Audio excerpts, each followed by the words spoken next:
Well, you know, people that work here, you think I don't want to do it. Can't you believe that? Rude.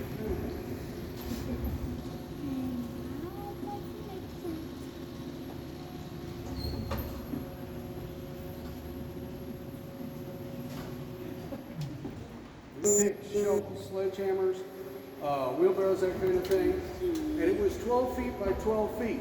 Have any of you guys been through a tunnel since you've been here? I did the kayaking thing yesterday. You did what? The kayaks yesterday. Is that what you mean? No, tunnel, not this one. Oh, no. Did y'all drive through one? No. Nobody's been in the Navy tunnel? Well, on the other side of the interstate, there's a 12 by 12 by 900-foot tunnel for automobiles. That's on the scenic tour. It's a 22-mile trip. You go start, end up the same spot. It's a really cool tour. It's free too. But you drive through the native tunnel. That tunnel was done by hand. That's an example of what this place was like in the 1800s. In the 1900s, they started using modern equipment, and when they did that, they widened this place from 12 by 12 to 45 by 45, with the exception of right here. It's wider here so big trucks can pass. Now, since we know from bottom to top is about 45 feet, but from water line to ceiling, that's estimated to be about 30 feet. Subtract 30 from 45, you get 15. There's 15 feet of very cold water underneath us. The ambient temperature down here is 55 degrees plus or minus year round. The water temperature is 45 degrees plus or minus year round. So that means that if you decide to go swimming, you may go into shock. When you go into the water, you consciously have to make yourself take a breath. Then your normal breathing starts. Also, too, you have 6 minutes to get out of the water before hypothermia sets in. A couple things to think about. Okay, in the 1960s, Lyndon Baines Johnson was president of the U.S. He came to eastern Kentucky and Appalachia to find out why there was so much poverty here and what could be done about it. One of his solutions was to build that 4-lane highway most of y'all use here. That 4-lane highway was built almost entirely on products from this mine. Asphalt, gravel, concrete, fill, whatever they wanted, whatever they needed, they got here. Well, the road was built, it helped a little bit, but it didn't do that much. It brought some tourism here, so you guys are a gross national product. Well, anyway, please remember that 6 of the most impoverished counties in the nation are within stone's throw of us, including Houseland County, which sometimes makes it to the top of the list. In the 1980s, there were 2 companies working here in concert, Appalachian Mining Company and the Hinkle Mining Companies. They were drilling, they hit aquifers. Aquifers are pockets inside of the rock with water and porous rock in them. A lot of times that water has been in there for hundreds to thousands of years. So, it has not been in contact with insecticides, pesticides, herbicides, pharmaceuticals, overflow from wastewater plants, things like that. This is very clean water. All this water is potable. You can drink it all day long and you won't get sick of it.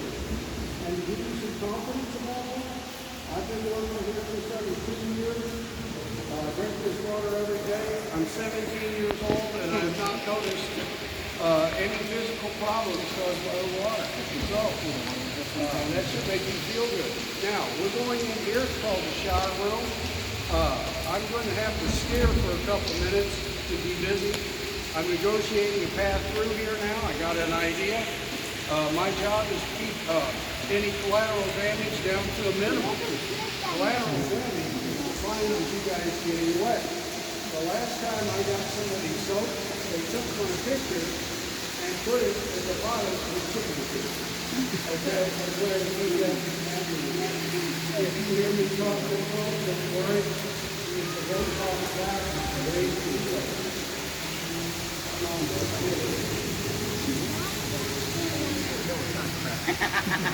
Okay. You want to know if it's cracking. What's that? If the ceiling is cracking. Oh yeah. We'll have to get somebody out here to deal with it. Okay. So these are drill holes, but now they're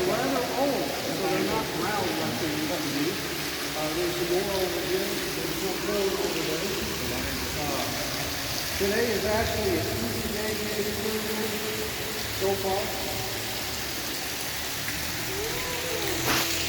All right. Did anybody get wet? Okay, I'm going to turn around and try it again until I get something wet. Okay. Did wet? Okay, I got one. He got wet.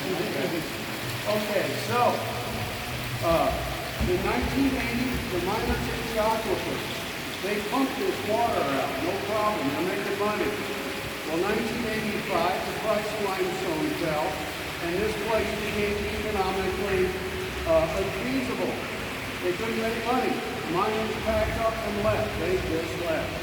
When they left, this place had electric lights, had communication systems, had all the comforts of home except heat. Well, high school students moved in. Now, if there's anybody on this boat who's ever been a teenager or a high school student, you know what they did down here. Don't think they didn't. We all know they did. I know they did. There's only one thing they didn't do, though. They did not build campfires down here. And the reason? The air down here would take too long to purge, to clean, would fill up with smoke. You all came through the original main opening. There are 3 other openings just like that. The other 3 were put in for ventilation. It takes several hours for the air to purge down here, so that's why they didn't build campfires easier. They built their campfires outside. Okay, 2015, a man from Ohio came down here. He bought this place. He wanted to build rental cabins on top. Well, he got stymied because what's above us is a 263-foot piece of rock. He couldn't build foundations and he couldn't build septic systems. No septic system, no permit, no cabin. So he stuck with it. One of his friends came down here, kayaked, went up and told him what he had. They went to Dick's Sporting Goods. They bought 10 kayaks, and that was in 2015. Last year, we did 78,000 people down here. So it was successful. Does anybody want to know what he paid for this place originally? Anybody want to know what this place cost? $100,000. $20,000. Oh, wow. That's it. Yeah, I know. Missed that part. Well, yeah, we're getting to the fish. Okay, there's lights in the water. These lights are not for us, they're for the fish. When he bought this place, there were salamanders down here, bats, and some birds that hung up by the front. That was the only life. So they brought these fish in here to give life. They brought in rainbow trout. They were picked because they have a 2-chamber heart, and that made enough heat to keep them alive down here with no sunshine. They're also covered with a layer of slime that acts like insulation. The lights are so these fish can see to eat. Without the lights, they would starve to death. They would also go permanently blind. Now, these fish live 5 to 7 years. The biggest one we've taken out is 32 pounds. The biggest one taken out of the wild is 34 pounds. They have no predators. There's no food for them down here, so we feed them every other day. They eat during a fish chow. It comes in a bag like dog food, except it's got a picture of the fish on it. The water's too cold, so they don't reproduce. So we eventually bring in more fish every couple of years. Now, we used to let guests have handfuls of fish food to toss to them. We had to stop. Imagine you're in a cold, dark, wet, clammy place, and a 30-pound, wet, slimy creature jumps in your lap and starts wiggling. When the fish knew that there was food in the boat, they jump into the boat, so feeding them's out of the question. They're still following, too. Now, sorry about those fish following us. I owe them money. I told them to wait till Friday. They're going to follow us. Okay, I've covered some of the construction uses of limestone. Believe me, that's the tip of the iceberg. Tums for upset stomachs is chemically limestone made in a factory. Wastewater treatment plants, coal burning generating plants will take limestone and crush it, make a slurry out of it, and they will use that as filter material for whatever they're trying to clean. It works very well. Dairy farmers, chicken farmers feed limestone to their animals for the calcium. Limestone makes an excellent fertilizer. You all know what Ale-8 is, a soft drink? Ale 8's made with limestone water. Do you all know what Kentucky bourbon is? Well, I didn't think you did, but I'll tell you anyway. By law, Kentucky bourbon has to have 51% limestone water in it. It can't be marketed as Kentucky bourbon. And the reason, they needed something basic in there rather than acidic to offset something else. There were 2 movies shot down here. One of them is a Hallmark film you may have seen. It's called Surviving the Wild. John Voight stars in it. And in the movie, he's the grandfather. Well, he dies. One of his grandsons takes his ashes, kayaks underground, and spreads them at his favorite campsite. I have not seen that movie, but everybody that has told me the same thing. It's titled wrong. It's called Surviving the Wild. It should be called Surviving the Movie. They say it's incredibly boring. The second movie is the antithesis to the first. It's the second most popular movie in the U.S. most of the year 2002, 2003. It's called The Devil Below. It's about a group of people who find documentation that gives the location to the doorway to hell. They take that documentation, they kayak underground, they find the doorway, they open it. Creatures get out.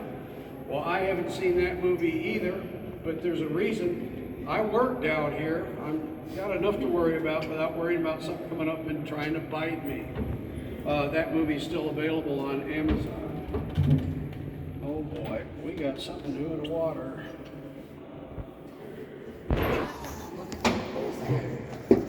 Have not been briefed on this. He's got a concrete block tied to his leg. Oh my gosh. Well, no, for me that's relief. I was afraid it'd be a boat anchor, because if it's a boat anchor, it'd be my ex, and she's trying to get out again. Well, I can tell by looking at that, that is a real skeleton. You guys want to get a picture? Makes a good picture. Of course. Anyway, that is a real skeleton. It's a real skeleton made out of plastic.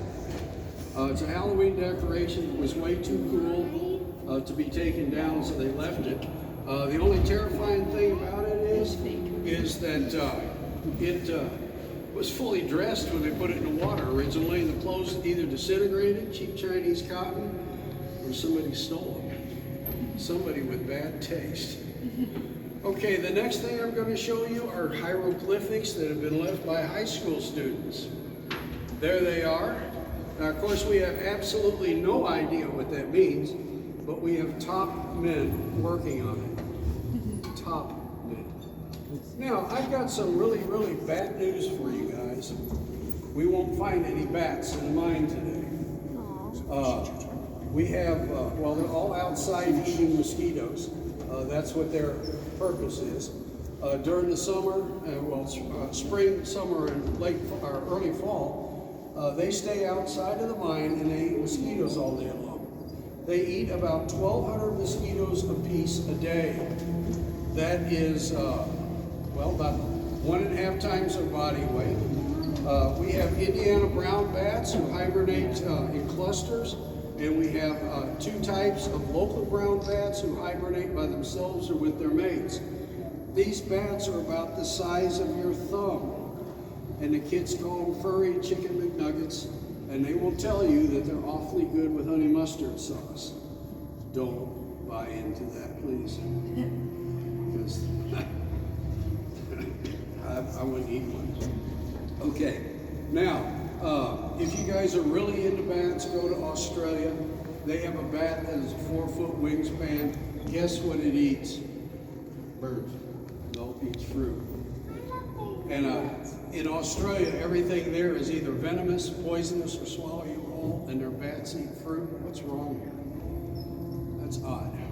Okay, if you look to the left, you'll see something written in orange. Anything you see in orange writing is left by the mining company. This is their section B4. If you worked for the mining company and had an assignment at B4, this is where you would do it. Okay, now you notice I can't go to the right. Dead end, I can't go straight, dead end. So we're going to enter this channel here. This channel, there are 5 miles of these channels down here. And on this particular tour, we're going about 1.2 miles of it. When we get inside here, we're going to do a quick ambience check, give you guys a feel of what this mine's like.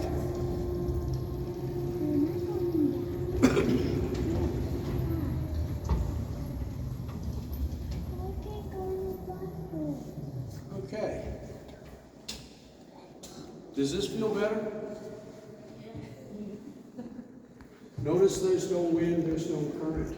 Oh, and when I push this button, the headlights come on. This button, the underglow, this one button. This button, the underglow comes on. And kids, what's the most important thing on a boat?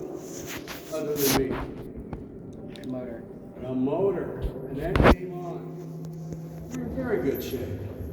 Now, on my route, this chamber on the right is by far the darkest. It's called the bat room. However, today it will be the batless room because there won't be any bats in it. I can't get the boat in there. It takes me so long to get it out. I don't want to waste the tour doing that. But this is kind of a nice place. Last tour, we found a whole bunch of kayakers hiding in there. If you look to the left, you get an idea of how big this place is. It's 5 acres underground. Now, for a test question after the tour, if it's 5 acres underground, how many acres is it above ground? 5? Excellent. What's that? I was going to say a lot more because you're on the hill. The acres is just a horizontal plane. No, it's 5 acres. That was a trick question, sorry. Okay, if you notice, on the military right side of the boat or starboard side, there's a buoy. And look at all those rocks under there. Those rocks are, well, that is marking a stockpile of rocks. There's another stockpile over there on the military left or port side.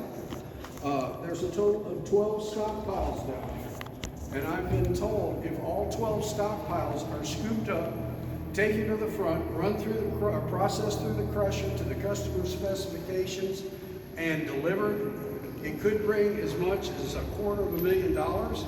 However, with the water on top, those rocks are not economically feasible to recover. In other words, you'd lose money.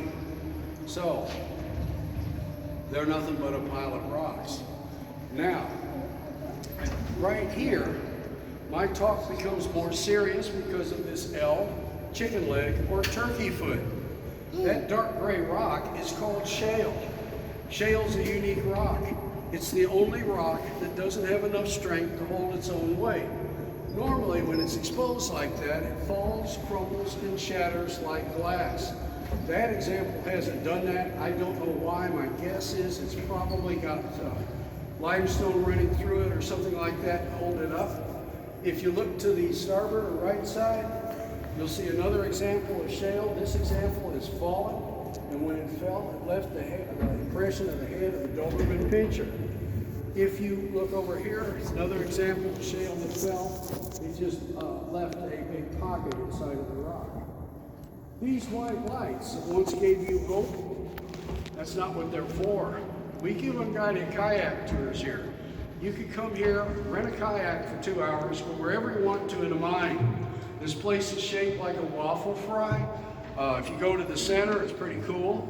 The lights are so when your time's up, you find the lights, follow them out to where you rented the kayak. Now that's the theory. The reality is this. You've been down here for 2 hours. You're cold, wet, tired, and hungry. Every time you ran into the kayak, you showed off and did 360, so you're disoriented. And you get to these lights and you go, do I go to the right? Or do I go to the left? Oh no. And the reason I bring that up here, usually right about here, somebody's asking me, do people get lost in a mine? Well, yes, of course they do. And usually we find them. Should have taken a while for that one to sink in. Okay, here is where I'm going to teach you guys how limestones form. Notice that it's formed in layers, okay? The bottom of my beam is on a small layer. I'm going to say it took 500,000 years to form. The next layer above that is a thicker layer, let's say 750,000 years. The next layer right there is a real thick layer, let's say that took 1,000,000 years. This is what happens. At one time, all of this is covered with ocean. The ocean is filled with tiny little creatures called crustaceans. They have calcium shells. When they die, their shells fall to the bottom. So for that first layer, the one that looked like 6 or 8 inches, it took 500,000 years for this pile of shells to become this deep. Well, something covered that layer up, and a new layer started. Well, that new layer was 14 to 16 inches. That one took 3/4 million years. After that period of time, something covered the layer up, the next layer started. Well, this keeps going on and on and on. Pretty soon the weight is incredible. The weight creates pressure. Pressure creates heat. You have the chemistry from the saline water. You have the chemistry from the makeup of the shells.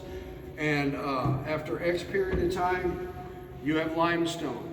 I am not a geologist, so I have no idea what the value of X is, but it's a long time. The next thing I'm going to show you is this imprint right here.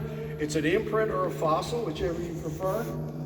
It starts here, goes over here, goes around over here, goes left, right, over here, then goes left, right again, over here, down and out. Normally, I bet you my next meal that you can't guess what caused this. Well, I didn't bring anything, so I got nothing to bet with, so that's out. But I'll still give you 3 clues. Clue number 1, whatever caused this was never alive. It's not a plant, animal, tree root, snake, reptile, dinosaur, anything like that. The next clue, whatever caused this, I have one in my backyard and I have to mow around it. Okay, good clue, eh? That was useless.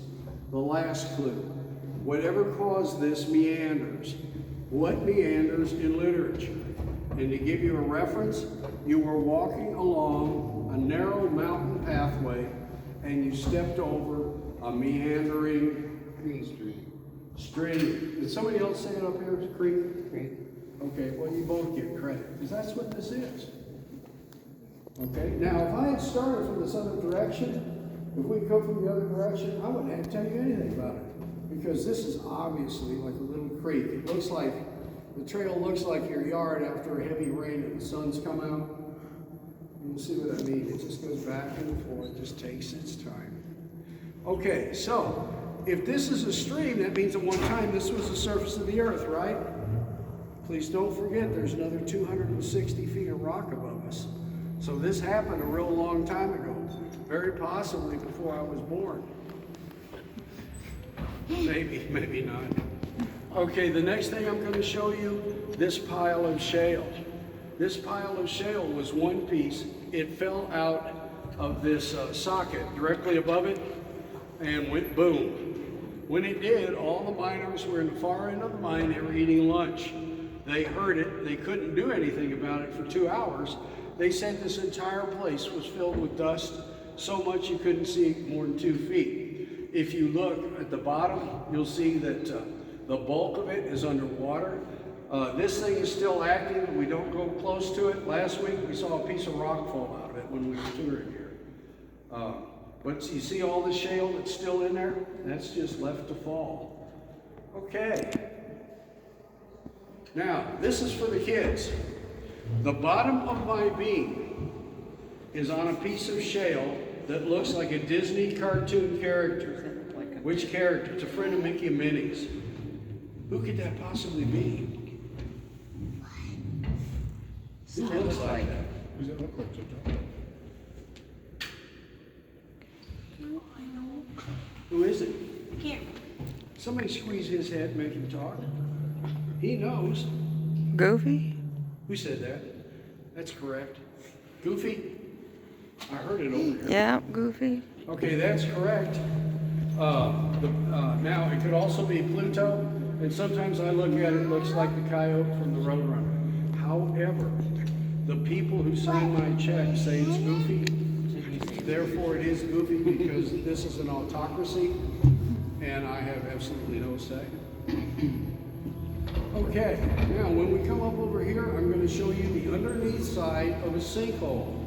This sinkhole was not here in 1985. They found it in 2015. They had a mining engineer check it. Everything that is to fall out of it has already fallen out of it. That's why we can't go directly underneath it, the big pile of rocks there. A couple of unique things about it.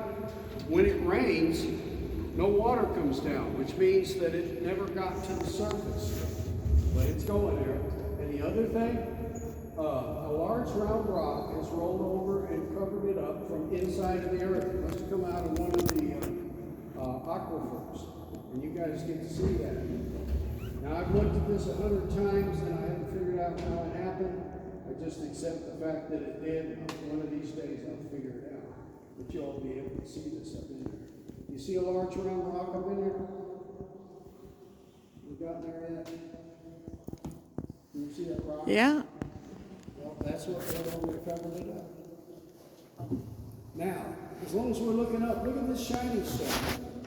Kids, what do you think it is? Rock. Rocks. Yes, but not right. Well, what it is, it's a waste product of a hydrophobic bacteria. And today it's this color. Depending on what minerals or chemicals the bacteria takes in, they can be as green as emeralds, red as rubies, blue as sapphires, gold, silver, diamonds, anything like that. The colors depending on what the bacteria takes in. Now, if you were to touch those, you'd find out they're drops of liquid. So if you put 2 and 2 together, 1, it's the waste product of a bacteria. 2, it's a liquid. 3, you shouldn't touch it. I guess that's my point. This white that you see on the ceiling, that's some of the bacteria. What I want you to look at is the center of my beam. Notice there's a little white thing sticking out. That's a baby stalactite. Now you can see there's other ones here too. In fact, they're actually all over the place. For every stalactite, or they're called soda straws at this stage of development. For every soda straw you see, there will be a stalagmite forming underneath us in the water. We can't see them because of the water. But see, there's some of them here. There's some here. There's a gang of them right there. These guys are hollow. The reason they're called soda straws, they're hollow. Water with dissolved limestone flows through them, and when some of the water evaporates, it leaves a little calcium, and they get slightly bigger. If you come back in 10 or 15,000 years, they will look like pictures of stalactites and stalagmites in National Geographic, but that's going to be in a while. This chamber on the right is blocked off from us because the ceiling's shale. Look at all the soda straws. It's an epidemic in here. We don't go in there because there's shale falling from the ceiling. The most dangerous place I take you on my tour is up here by these rocks. These rocks are called a berm. They were put here deliberately by the miners to keep us out of this chamber. It works really well. Here's a piece of shale that hasn't fallen. Again, I don't know why, but I will tell you it's got a drill stuck in the other side of it, which may be toenailing it in. If it falls, it will fall straight down right there. You people on the left side of the boat have nothing to worry about. Notice how the employee got on the left side. Okay, that should tell you something. Okay, the ceiling here is shale. It's too dangerous to go into. Stuff is falling all the time. There's that drill. Sometimes there's some large bugs in here that make good pictures. I don't know if there's going to be any bugs now. Well, there's one. What is that, Joe? It's a pretty nasty looking one, too. Looks hungry. Too bad they can't cross the water, isn't it, bud? I think they like redheads. Okay, now, you kids know that's not a real bug, right? All of you do? That's important that you know that, because I don't want your mom calling me up at 2:30 in the morning. Kids can't sleep because of that bug in Chip Falls. So, okay, as we go along here, the people who put that bug together, by the way, they probably shouldn't have put it in there. They got lucky. They got in and out without anything happening. When they left, they said it took 6 hours to put the spider together, so we know they got it from IKEA. The other thing they said was they weren't coming back, so they don't got the shale. Here's some electric wires left over, probably from a light fixture from the mining days. Everything that had copper in it, of course, disappeared. This string of blue lights that are up here, they're here for the same reason as the white lights. It's a different kayak company's breadcrumbs so that their kayakers can find their way back. Sometimes people on the left side of the boat can see footprints and tire tracks in the water. Not always, you gotta have the boat in the exact right spot, but that comes from the fact that there's no current down here. There's nothing here to wash them or wipe them off. So they may be there for thousands of years.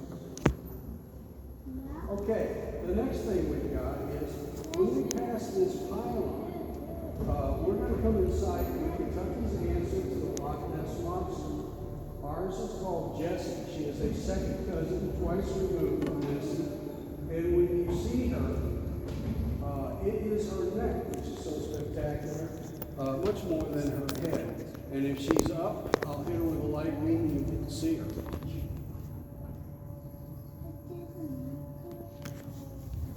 I'm scaring your kid. It's the dark anyway, so she's doing better than. Let's see, anybody see her? Where is she at? Where could she be? Here? There she is.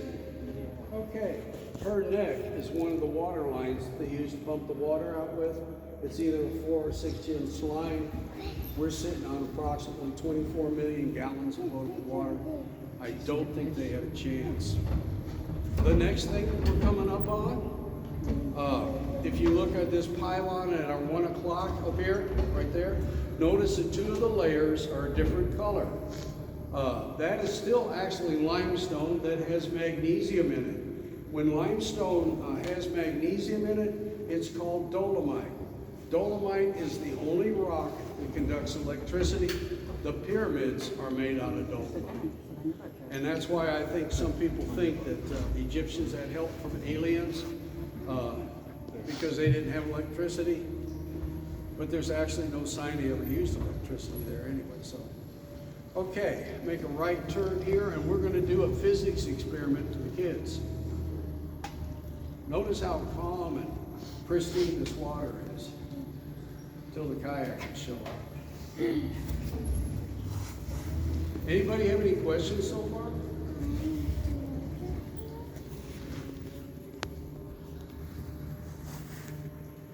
You have any questions,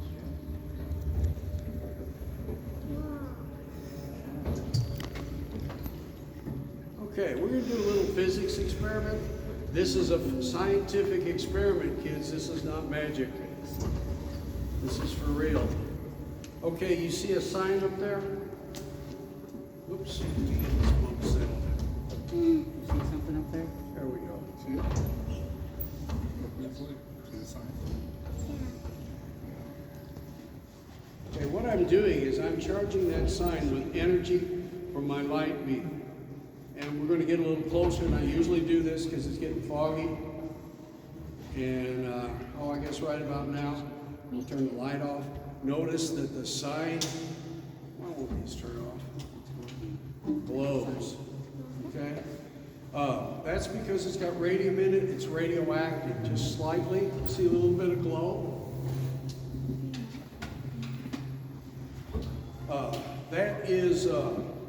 That sign was made in the 1950s, and that's before they discovered that the radium could cause radiation sickness. They made a lot of things in the 50s with radium in it. They made watches so you can read them at night, glasses frames, you can find your glasses in the dark, women's makeup, clothes dyes, all kinds of things. And then they discovered what radiation or radioactive material does, and so that's all illegal to do today. So now, from that sign, let's see, today's Sunday, you'll probably stop blowing Tuesday or Wednesday. So that's a joke. Okay, the ceiling here is black. And the reason, along this row here, the miners had all kinds of diesel equipment. They had a diesel-powered rock crusher, diesel-powered generators, water pumps, hydraulic equipment. They had diesel trucks, the rear dump type, the type that dumped through the bottom, and they had diesel-powered front-end loaders. So all of this black up here is from diesel exhaust.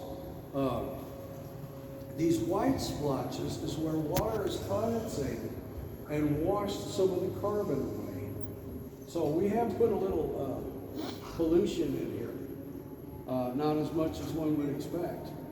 When we come here, notice how pristine the water is. It's almost like glass or ice. Okay, so did you guys have a pretty good time in this short little trip? Good deal, because if you did, you may choose to write a review. If you write a review with good things in it, my name's Max. If you write a review with criticisms or negative things in it, my name's Charles Dadubicek. And speaking of Charlie, he's hanging around right there. One complaint too many. Last complaint was bad breath.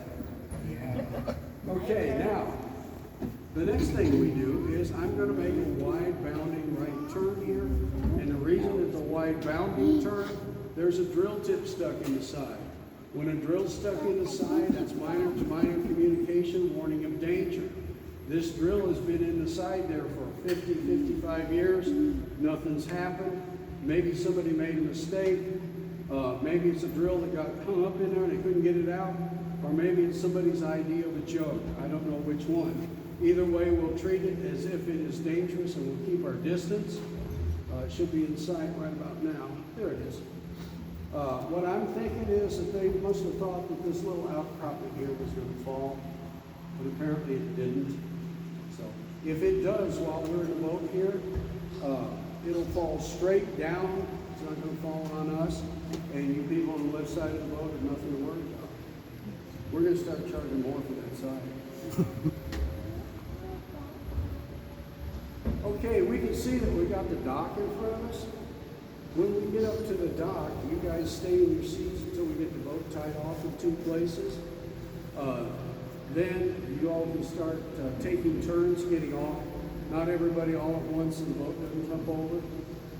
Gear like helmets and vests, all of that goes on the first set of white pegs going into the tunnel and go in. If you put them there, we know exactly what we need to sanitize for the next group. You all were a good group. You didn't throw me overboard or stage a mutiny. You're okay. Trying to think, is there anything else I need to tell you? Oh yeah, if you all have something planned for the afternoon and have any questions about it, ask at our gift shop. They have all the pamphlets. They also have the phone numbers. Now, do you guys know why they use old people to pilot the boat? Expendable. No. Look what I'm doing. Going slow. I'm not doing anything. I'm gliding into the dock. Kids cannot do this. Okay, we're going to get there, and we're going to get there without hurting the dock. But Can I get down? people have been known to hit it too hard, and it's just tied down. We have to reset. It takes the day, and somebody's got to I don't see Anybody have any questions? Do you have any questions, Josie? I mean, both orders. Yeah. This is the second one this year. But it was used all last year, so it made it at least a year and a half. They're really, we don't really Can I get down now? No, not yet. what I did You when I gotta make fixed sure he it. ties off the boat. Okay. Pretty neat. But again, I was a kid. So turn around. Get back with Dad. And take pictures. How's it hold up? Speaking of picture board, It's the batteries. Yeah, it's the batteries. Pretty good. Yeah. Come on, look, Joe. Say cheese. Batteries.